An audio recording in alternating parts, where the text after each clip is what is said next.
So to continue, what could be the mechanism of action of the ultrasound treatment to decrease the IOP? To illustrate the mechanism of action, I show you a short video of the device, and the device is in a thermosensitive gel. When we hit the gel, we can see the focal zone that is coming. We have the first one, the first transducer is here. We have the second one that is coming. We can see the heating of the gel, and we continue the third, the fourth, the fifth, etc. So we have a very regular, and the limitation between the treated area and the untreated area is very sharp, very net, so it is very good. So before beginning the treatment in humans, we have performed, of course, histological studies in animal. On this graph, we can see 2 treated ciliary processes on the top, 2 untreated on the bottom. We have a complete loss of the ciliary epithelium. We have a coagulation of the blood cells in the stroma of the ciliary processes. So we coagulate the ciliary processes after the treatment with ultrasound. So a couple of years ago, before beginning the first human trial, we hypothesized that the IOP decrease was mainly due to a decrease in the aqueous inflow, so to a decrease in the aqueous production. After we have started the first human pilot study, we have treated human patients, and we have performed ultrasonic examination of the treated eyes. You can see here, in the same patient and in the same location, UBM images taken before the treatment on the left and after the treatment on the right. Look, before the treatment, the ciliary body, here or here, is very large, very bulky. By contrast, if we look after the treatment, we have a cystic involution of the ciliary body, here or here. But also, we frequently found a free space, just here, after the treatment, between the sclera and the iris, between the sclera and the ciliary body, and between the sclera and the choroid. And this free space, we also see it just here, may correspond to an increase of the aqueous outflow by the uveoscleral pathway. So it is possible that we have two different mechanisms of action. We decrease the IOP production, the aqueous production, by coagulating the ciliary body, but also we open the uveoscleral pathway and we increase the aqueous outflow outside the eye. So to evaluate more precisely the importance of the epithelium coagulation, we have used scanning electron microscopy. We can see here one untreated ciliary process and just here one treated ciliary process. It's a very nice picture. If we look at our magnification, the untreated ciliary process, we can see very well the cells of the epithelium. It's very nice. We can see each given cells of the epithelium. By contrast, if we look at higher magnification, the treated ciliary process, we didn't find any cell. We just see a basal membrane without cells. So this confirms that we have a complete loss of the ciliary epithelium after the treatment. However, if we look the whole circumference of the ciliary body, we can evaluate that we only coagulate 30 to 50% of the total surface of the epithelium. And this is likely not enough to explain the IOP decrease that we have in glaucoma patients, and I think that this reinforces the idea that not only to decrease the aqueous inflow, but likely we also increase the aqueous outflow outside the eye. And if we look back some histological examinations performed at the junction between a treated area on the left and an untreated area on the right, clearly we see the ciliary epithelium coagulation. We can see the ciliary processes treated compared to control, but also we have a fluid space between the ciliary body and the sclera, which corresponds to an increase of the uveoscleral pathway. So definitively we have two different mechanisms of action. We coagulate the ciliary epithelium and we decrease the production of the aqueous, and we increase the aqueous outflow, so we increase the outflow of the aqueous outside the eye. And also, to finish, regarding the mechanism of action, I show you an interesting Italian study done with OCT examination. On the left, we have two OCT images of the wall of the eye, of the sclera and the choroid before treatment, and we have the same images but after treatment. And as you can see, we have some fluid spaces after the treatment, so also I think that this suggests that we increase the aqueous outflow, we increase the outflow of the eye with the treatment. For example, I show you an endoscopic view. We can see here the effect of a diode laser treatment. So we have a boiling, we have an explosion of the tissue. It is not gentle, it is not selective. Therefore, we have a lot of side effects after a diode laser cyclocoagulation. At the bottom, we can see the same coagulation but done with ultrasound. This is more gentle, more selective. We only treat the ciliary body, and I think that this explains that the tolerability, the safety of the ultrasound treatment is much better than the safety of the diode laser treatment. And I have a video, it is an endoscopic video. On the left, we can see a diode laser treatment.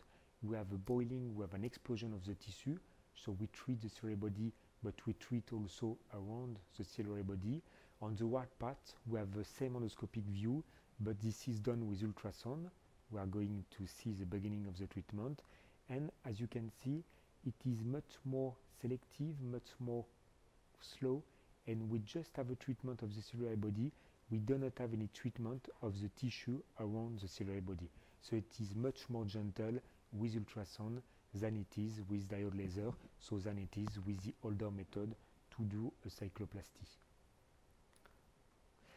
So just to finish, I'm going to give to the clinician, to the doctors that could use the ultrasound treatment, some tips to improve the success rate of the ultrasound treatment of glaucoma. Firstly, I think that the selection of the patients to be treated is very important. We can do it if we look at the IOP in patients that have an IOP between 21 mm of mercury and 35 mm of mercury. Likely, this is the best indication of the treatment with glaucoma. In patients with very high IOP, IOP more than 35 mm of mercury, I think that it is also possible to use HIFU, but maybe we have to do a treatment with 8 sectors activated instead of 6 sectors activated, or maybe we have to do a first treatment and then to consider to do a second treatment a couple of months after. By contrast, if we have some glaucoma patient with a low IOP, normal tension glaucoma, low tension glaucoma, IOP lower than 21 mm of mercury, I think that ultrasound is not a good option. In the clinical trials, we did not obtain a good IOP decrease in patients with normal tension glaucoma. So in a patient with normal tension glaucoma, I think that we do not have to consider ultrasound as an option to treat glaucoma. Secondly, the choice of the probe size is very important. So of course, if the size of the probe is not good, we are not going to treat the ciliary body. And actually, if the size of the probe is too much larger, we are going to treat behind the iris, and we are going to treat the retina and the sclera. So we have ocular inflammation, but we do not have any decreased IOP. If the size of the probe is not enough, we are going to treat the cornea, as you can see here, and we have a risk of corneal astigmatism. So how it is possible to do the calculation of the probe?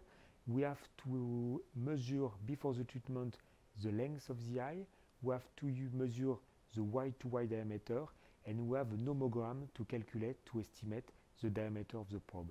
If we have a very large eye or if we have a very small eye to be treated, we can do an UBM image, we can do an OCT image, and we can send the images to the company that manufacture the probe, and the company can do some very precise, some accurate measurements of the size of the probe using the images of the entire segment of the eye. So it is of course very important. The anesthesia, the technique of anesthesia, in most of my patients I use topical anesthesia with a small flash anesthesia. So we use Diprivan, Feclixis, Remifatanil. I ask to the anesthetist to inject a little bit of treatment just when I start the treatment and to stop the injection when I finish the treatment. So it is a very small, very convenient anesthesia. Local regional anesthesia is of course possible, peribulbar or retrobulbar anesthesia. Topical anesthesia, by contrast alone, I think that it is not enough.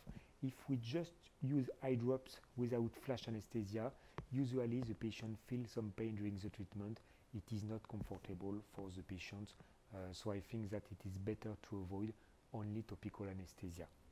The postoperative care after the treatment, it is also important. In my patients, I give steroid eye drops 4 times a day during 1 month after the treatment. So I begin the treatment the day of the ultrasound treatment and I stop 1 month after if the eye is okay without any inflammation.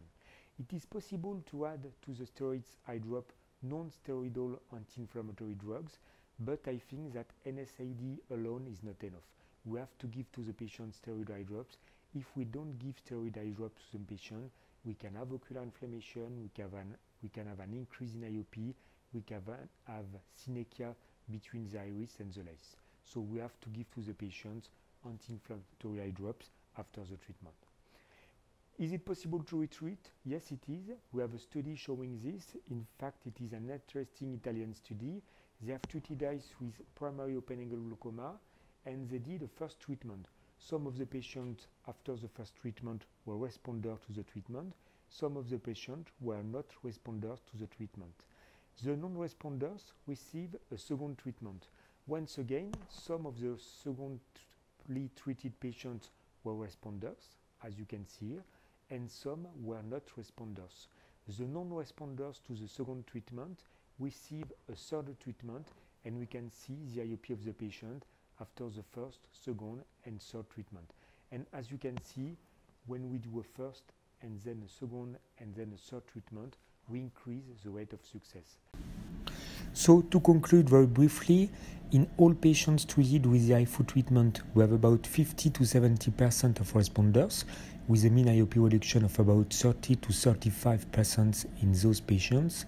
Clearly, we obtain the best results in terms of efficacy and tolerability in eyes with primary open-angle glaucoma, and by contrast, we obtain lower efficacy in some forms of secondary glaucoma, particularly traumatic glaucoma and aphakic glaucoma.